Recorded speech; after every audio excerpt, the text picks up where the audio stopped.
Good evening, everyone. My name is Guillermo Caballero. I'm a PhD student in the Department of Political Science. I'm also part of a spoken word collective called Flatline Poetry, and I'm a student activist.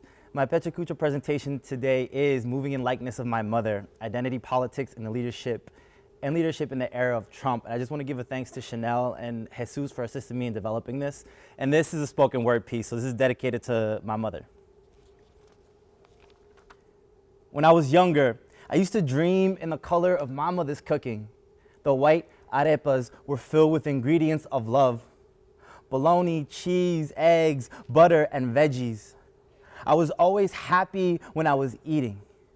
And it's the time that my mother would awkwardly parent me. Full mouth, empty belly, and half hearing, all too inspired, I ate as I learned mommy's lessons.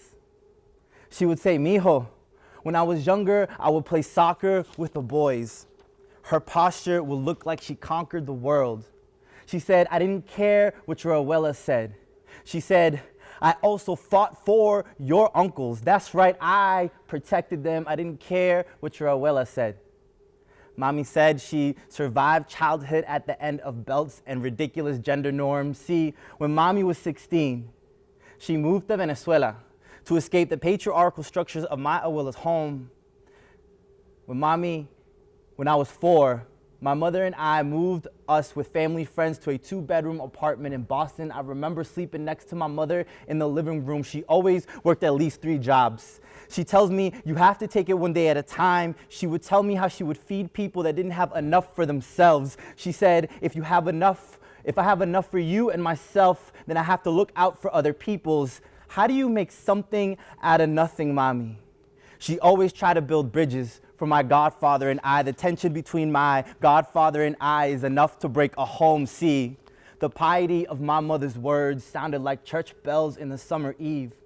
A sermon, an ode to Jesus and God. I can count on religious services when I called my mother. My mother is my home truth. Even though I don't always see and agree with everything she says, it wasn't until college, reading Black feminist literature, that I was taught this language. Ideas that inspired my scholarly journey. Intersectionality, Lord taught me, Crenshaw taught me, Collins taught me, Hooks taught me, Oliver Velez taught me. It was Fannie Lou Hamer and the Mississippi Freedom Democratic Party. It was Casey Hayden and Mary King's position papers on SNCC. It was Miller on subordination and Fry on oppression. I found where my privilege met my subjugation, where my blind spots met my experience, but still I had questions, potential solutions. So it wasn't until graduate school, when research methods and survey fields, what questions are they asking? The assumptions. Does the methods match? Does the methods make sense for the questions? Can you tell me the limitations? This is where ideas became ocean deep, when waves of emotion can come the most talented scholars, and feeling that finished paper was something close to water washing over your body after a long day.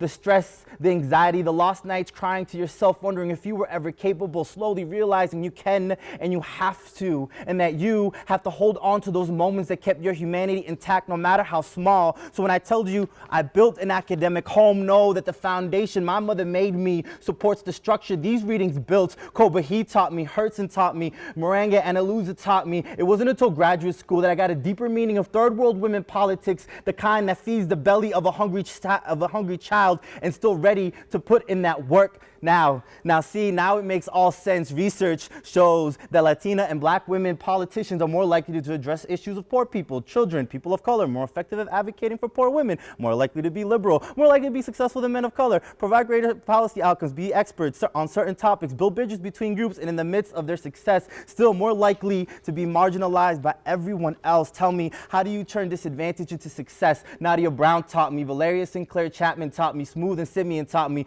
Bowling, Ines Warner, Weldon taught me, Harris, Hawksworth, Racha, Fraga, Beltran, Ramirez, Bratton taught me, Ryan Goldsmith, and Sewers taught me.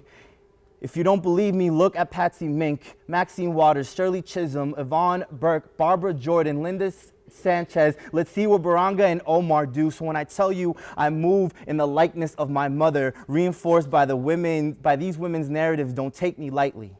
I can tell you more times that I held accountable and where I have failed.